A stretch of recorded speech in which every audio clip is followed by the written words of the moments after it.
Hey everybody, I'm back with another video. So I'm Super Comic Girl, both on YouTube and on TikTok, also known as Follower of Apollo. It works. It works. So we're doing a review of Avengers Twilight issue number 1. And being an unlimited member, I really do happen to like the fact that I can read this comic because as everyone knows, I've been away from reviewing comics for about 8 months, and it was just that I kind of wanted to take a break from comics for a bit and read books. So anyways, get into the review. So, Avengers Twilight is a world of prosperity. Everybody is prosperous, or it seems like they are. And there is a world that doesn't need the Avengers. However, there are Avengers, but they're not the kind of people that you want to be around when they come a calling. They are completely corrupted. They commit war crimes and all this type of stuff. And Luke, I believe it was Luke that mentioned to Steve that the Avengers that are active are causing devastation and wherever they go. So the Avengers of this world are not the heralds of hope. They probably are. They probably are heralds. Well, yeah, no. Let me take that back. They are heralds of death. They're not heralds of light. They're heralds of death. And anybody that has a old time video camera is criminal, and they target anyone that they want. There is no skin color. They just target everybody. So Steve Rogers is an old man. They have taken all of the super soldier serum out of him, so he is just a regular type of person, though I think there might be some residue of it still in him. And the weird thing about the issue is that there is this guy who he is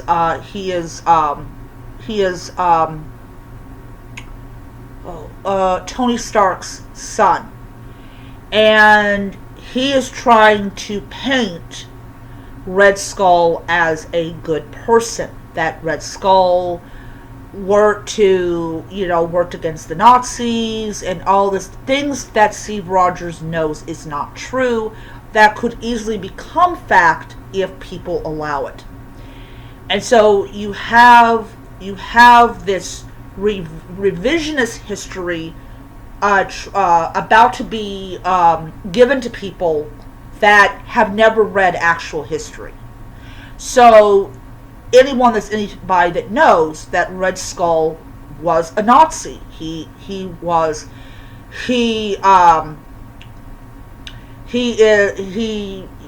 not a good person. And of course, the new generation wants to depict these monsters as being these really great people, that they stood up for some kind of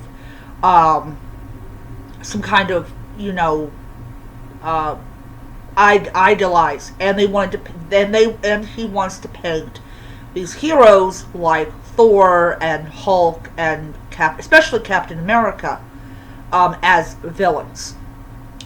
And Steve Rogers shoots back at him and says, the real heroes were your parents. They were the real heroes. And he sort of doesn't like that and everything. We also find out, like, in this world, as I mentioned earlier that there's prosperity, but there's a price to it, and there's an illusion of democracy that is not there. That's why it's called an illusion. Everybody likes their own little world. Everybody believes that that the United States is this democratic powerhouse when it is not. And the president survives. The president loves weapons that he can use to hurt other people. So, Avengers Twilight is a very bleak world. And it's a world, I mean, when I saw an article that had Miss Marvel said Avengers Twilight, I was like, I'm going to see if I can read, at least issue 1. And I looked at the date that issue 1 came out. I was like, okay, yeah, I can read issue 1 on my subscription. And I'm really glad I did, because it was absolutely amazing. I thought it's a world that could possibly happen if we allow it, where everything's an illusion and we just accept it as reality. So, issue 1 was great. The ending was a little bit shocking. And, yeah. So, I am going to read issue 2 today, because issue 2 is available for me to read. And I will see you guys around.